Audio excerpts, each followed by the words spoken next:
Look there, two guys on the same horse. Oh, yeah.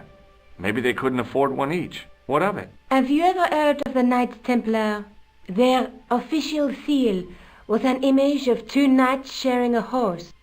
Whatever this manuscript means, it's connected with the Templars. How come you know about these knights? I learned about them while writing an article on the Crusades.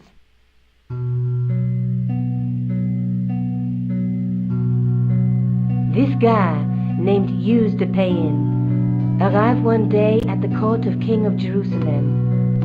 He offered to protect the Christian pilgrims from the displaced Muslim armies. The king would be able to guarantee safe transit to Christians in the Holy Land. Safer journeys meant more pilgrims, and pilgrims meant trade and wealth. The Templars proved invaluable to the king as a mercenary army. It was said that they never asked how many the enemy numbered, just where they were. And as the years went by, the Templars grew in wealth and numbers. They were so rich, even kings came to them for loans. But at the height of their power, they fell foul of the King of France. He rounded them up and turned them over to the Inquisition. Thousands of Templars were subject to torture and confessed to heresy. Of course, at the hands of the Inquisition, there wasn't much they wouldn't confess to. The last Grand Master Jacques de Molay was burned alive. Jeez.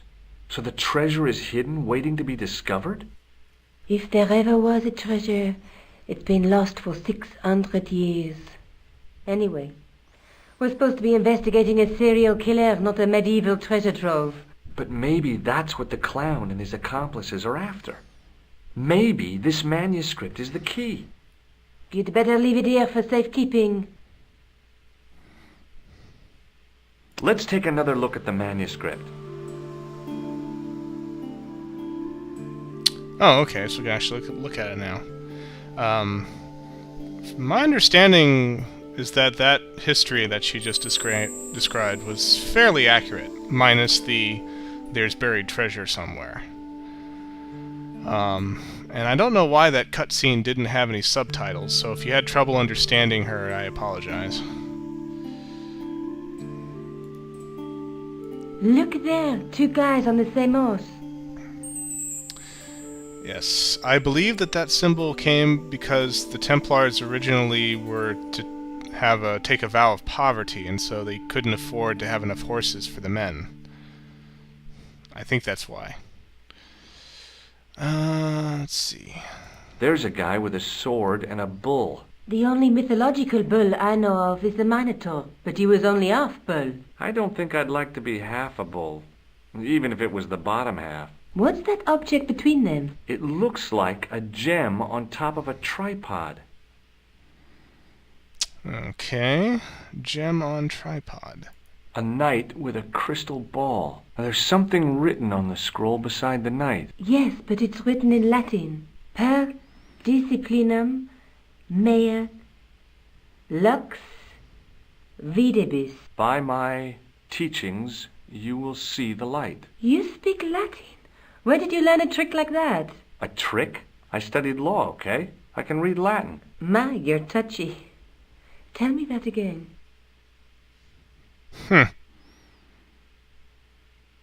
There's a woman looking at her reflection in a mirror, but the reflection has 3 hideous faces. She reminds me of the wicked queen in Snow White. She was the one who said, "Mirror, mirror on the wall," wasn't she? She made me cry so much when I was a kid. Mom carried me out of the movie theater. She didn't frighten me in the least. Like I said, I was only a kid. I didn't like the crocodile in Peter Pan either. Hey, the crocodile in Peter Pan was awesome.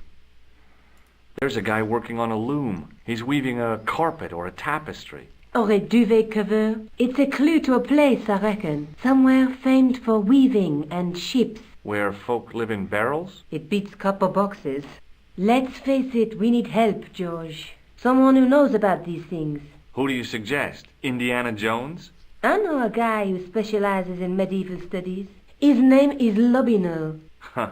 Some stuffy old fossil who gets horny over ancient relics, I suppose. Far from it.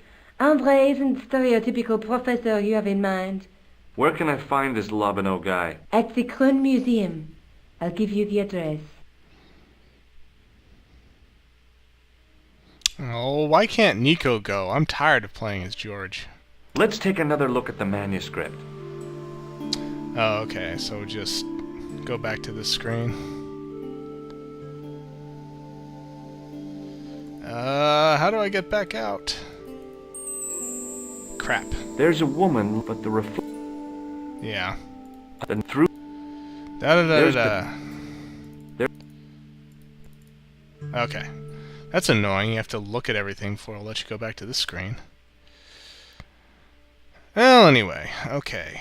Why is this highlighted again? Are you sure you've never heard of Thomas Merlin? Positive. Okay. I have to go. Okay. Don't forget to look for Lobino at the Kron Museum. Yes, we have a new destination. And the psychic is still knitting.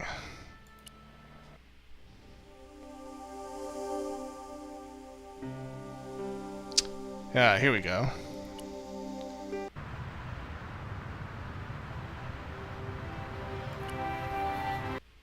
Nope, that gives us back out. Man, I'm so good with this map screen. Okay, this way.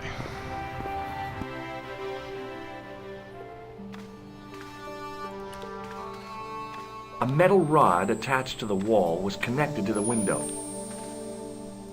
Attention! Please do not open the window, monsieur. Don't you think it's kind of stuffy in here? Better stuffy than dead. What's the problem? Fumes from car exhausts? Not just that, monsieur. There's a new burger bar opened up across the street. The Laughing Buffalo. So what's the problem? They cook their burgers on a charcoal grill. And the fat falls on the open flames. The amount of organic compound and smoke particles released is astounding. Since they opened, local air pollution has doubled. And it stinks like a funeral pyre. That is why I keep the windows closed. Well, I guess I can't blame him for that.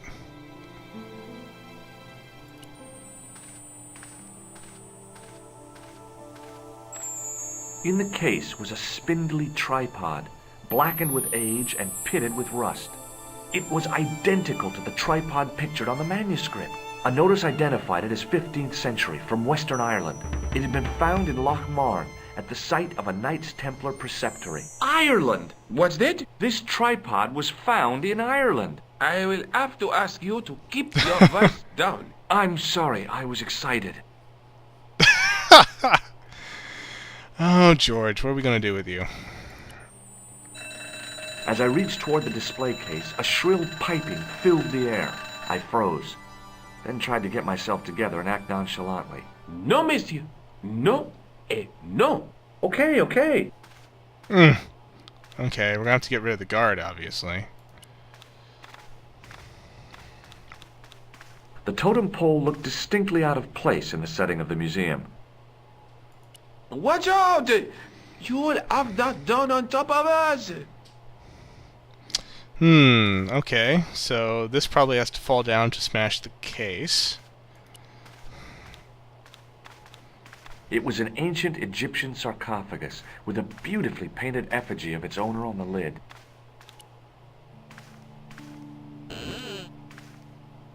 Leave it alone. That closet is over 3,000 years old. Closet, huh? Closet? It's a sarcophagus. I've seen this sculpture before, but I forget its name. Let's see, that's it for there. Okay, let's talk to Mr. Prim and Proper Guard The attendant here. had an air of self-importance and the kind of steely eyes that never seemed to blink. Pardon me. Oui, monsieur? Approach and speak. Are you Lobino? Oh, no. Fancy you mistaking me for him. No. I am the deputy custodian. But Lobino does work here. Work? I wouldn't go so far as to call it that. He studies here most days, but as you can see for yourself, not today. Do you know anything about the Knights of the Temple? No, sir.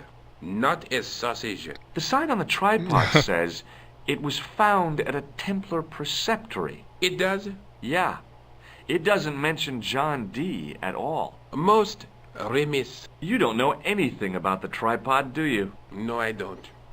I never had much of a start in life, you see. I owe what little education I gained to my uncle. He was an optician, but he also doubled as the village school teacher. He taught me the alphabet.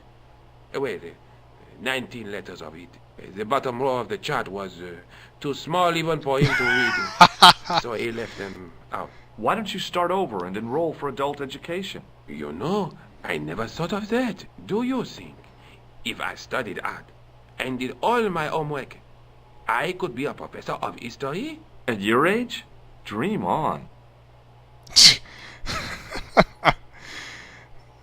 Some kooky writers for this game. Some of these conversations go in very bizarre directions. Do you know anything about medieval manuscripts? Not me, monsieur. I am no scholar, though people often mistake me for one. It is the uniform, I guess. They see the clothes. They are impressed. And they ask you to park their cars? They ask me to park the... No. They assume I am an authority on the exhibits in my care. Whereas you know next to nothing about history. Of course not. All I am saying is, I am no scholar, not like Monsieur Lobineau. Can you give me any further information about the tripod? Certainly, monsieur. It's infamous. That tripod, that belonged to John Dee. And who is John Dee? What's the importance of John Dee's tripod? Dee was the most famous escapologist of the 16th century. The Houdini of his time. Don't you mean alchemist? Escapologists use ropes, chains, and handcuffs, not tripods. Well, whatever he was, that is the tripod he used in his experiments. An alchemist, eh? What kind of experiments did John Dee perform with his tripod? Oh, the usual. Didn't you study chemistry at school? Yeah, but we skipped over thaumatology. Can I take a closer look at the tripod? What? Get it out of the case? Ah, no! That tripod is protected by a sophisticated surveillance system. How sophisticated? A painfully loud alarm bell. How is the alarm bell triggered? By the slightest pressure on or movement of any part of the case wherein that tripod is situated. It strikes me that to call your alarm system sophisticated is, well, stretching the truth a little. It has never failed yet. The sophistication is in its simplicity.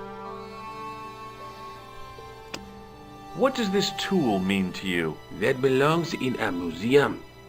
Pardon? It is a priceless historical artifact, if I am not mistaken. No, it's a plain old tool for lifting drain covers. He's channeling Indiana Jones there for a moment. It belongs in a museum. Do you recognize the man in this photograph? No, monsieur. Is there any reason why I should? I guess not. Do you recognize this red nose? I don't think so. What do you make of this tissue? It is absolutely disgusting, monsieur. Would you like to shake my hand? Not while I'm on duty, monsieur. Oh! The game's just playing with me now. Have you ever heard of the Club Alamut? Oh, no. I don't frequent places like that. Do you recognize this ID pass? No. Oh, well. Thanks for your help.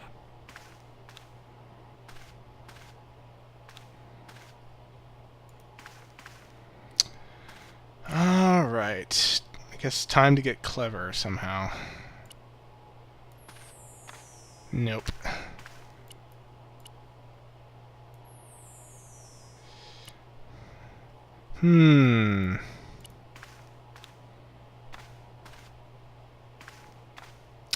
So maybe we need to lift this straight out of the case, because he said that any pressure on the casing would set off the alarm.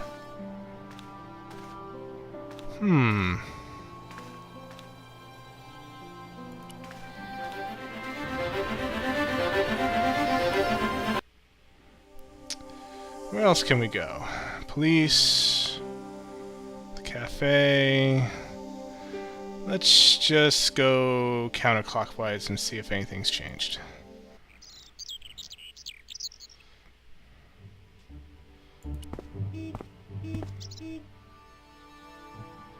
Okay, this is completely boarded up now.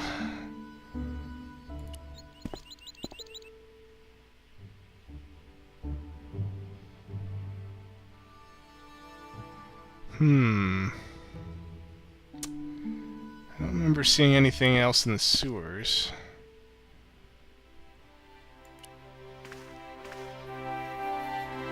Maybe I can call someone.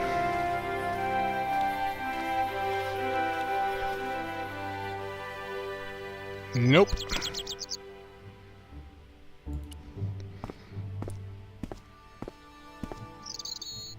Oh, we can go here.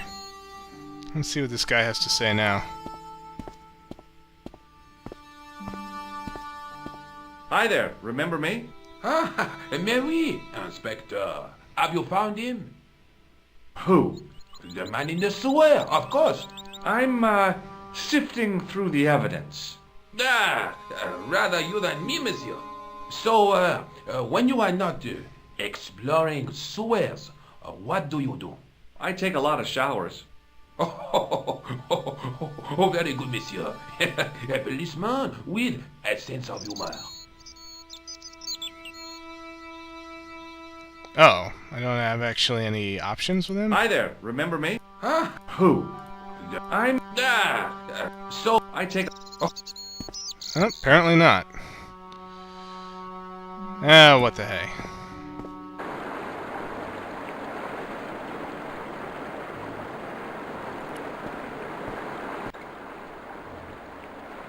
Nope, no flashy blue stuff.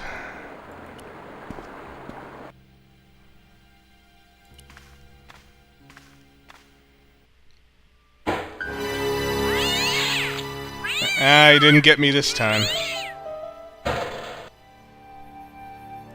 I guess we can just keep doing that if we want to.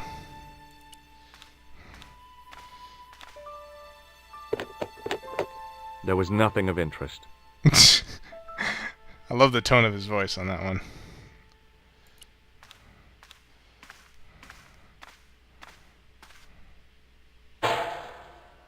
It smelled like Yeah, we heard that explanation before. I decided I'd had enough of messing with that drain pipe. You really should probably repair it since you're the one who broke it.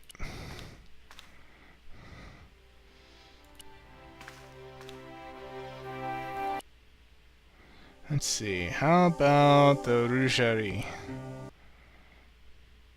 Oh, we're coming back to Nico's place.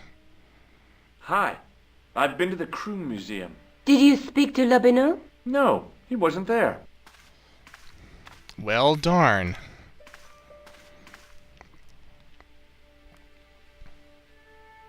Let's take another look at the manuscript. Oh, why did I do that? Sorry about that, folks. There's a woman, but and through there, but there's a... Okay. Note to self, don't click on that. I found the tripod. Where? In the museum. It belonged to the Templars. It was dug up in Ireland at a place called Loch Marne. I have heard of Loch Marne. I read an article about the castle. Take a look for yourself. A popular gossip magazine. You read that rubbish? No, I write it. Professor Nigel Pegram, excavating the medieval castle at Loch Marne. That's strange. What? He resigned his chair at Durham University in order to devote his time to the excavation. Not only that, but he canceled the filming of a 4th series of his popular television program. This site at Loch Marne must be awful important to him. He's a professor of history. They're all cuckoo. All the same, I'd like to talk to this Professor Pegram. How do you feel about a trip to Ireland? Disappointed. Huh? That I won't be going. I want to follow up the Bellotta case. If you really think Picram's dam is important, why don't you visit Loch Marne? On my own? I'm not so sure about that. Where is Ireland exactly? It's just to the west of England, you idiot. Have you found out any more about the murders? Well, it may be nothing, but both the clan's victims visited Paris earlier this year. When? The second week of July. They were both here at the same time. Did they meet? I don't know, but I can't imagine it was coincidence. I have to go. Okay, I'll see you later. Alright, so are we going to Ireland now then? Yes, we are. Europe! Well, Europe, Middle East, North Africa, West Asia, well, same, whatever. Okay, let's go. A few hours later... I passed the castle on the way into Loch Marne. The castle where Peagram's excavation was located.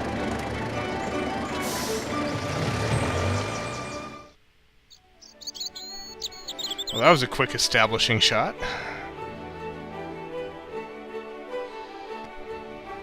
McDavid's food.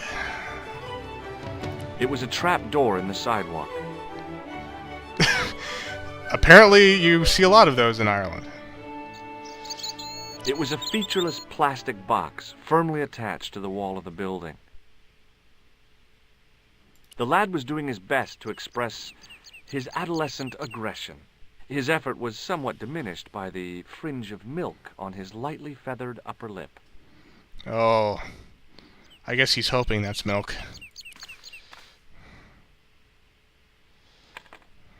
I tugged at the trapdoor, but it was locked from the inside. Locked from the inside.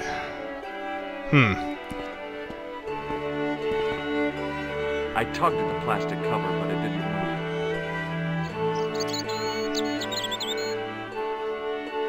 Well, we'll experiment if we need to get in there.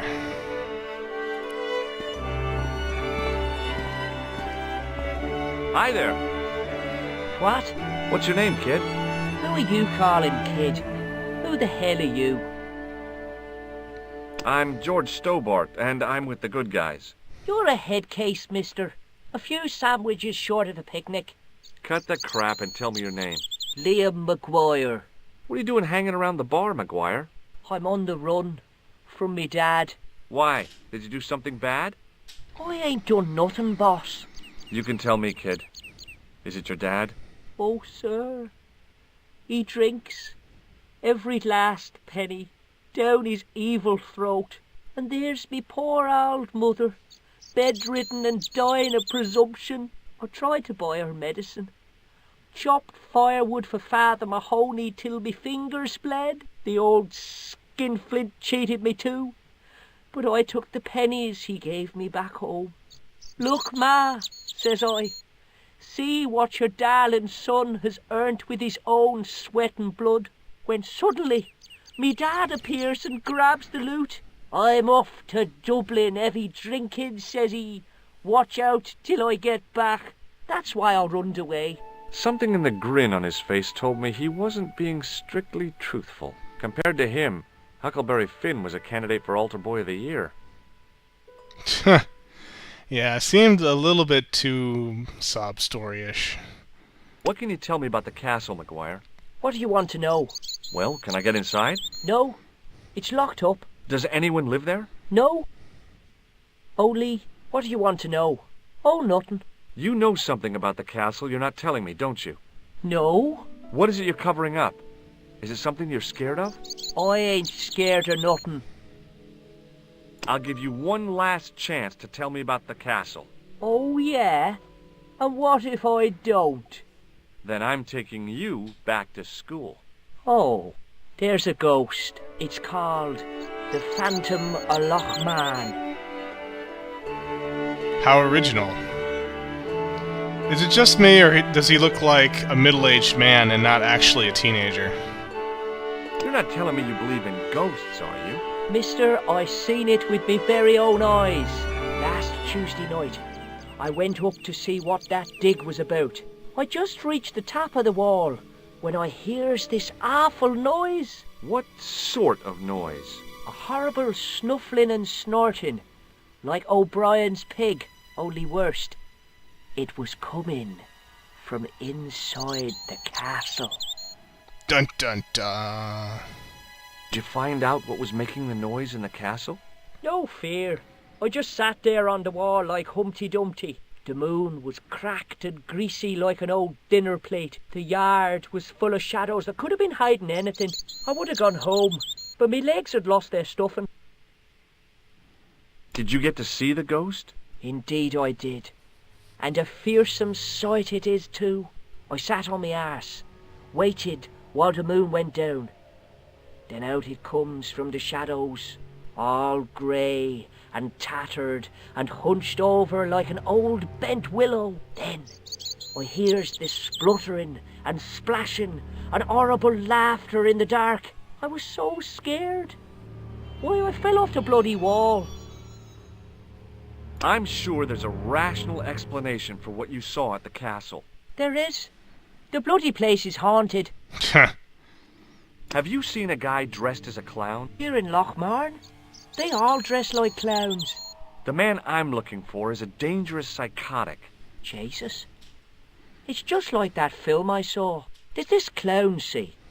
And he's after this kid who saw him kill a guy. He tries to warn the sheriff, only no one believes him.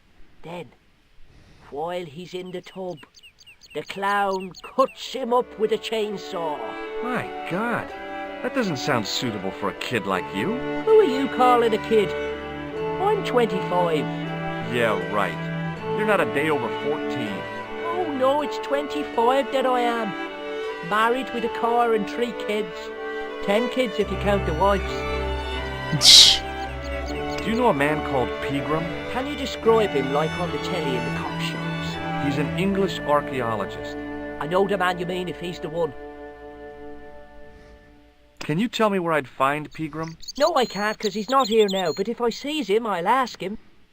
Did that even make sense? Do you know what Pegram was doing in the castle? Digging for buried treasure. Jewels and gold and skeletons, like in the films. Now to bring out the sacred sewer opener. What do you think this tool is used for? Lifting drains. Dead right. How did you know that? Work experience course at school. That gives me a choice of going down the drains or up the chimney. You're kidding. Have you ever seen this man before? What a slimy character. No, I never seed him.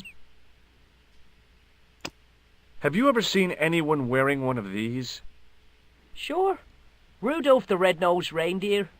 That belongs to the killer clown you're looking for. That's right. Can I have it? Sorry. I'm keeping this as evidence. You should have told the cops. I did. They weren't interested. You should run tests on that, mister. You could identify the murderer with a sample of his snot. Yuck. I don't think so. I don't think it actually works like that.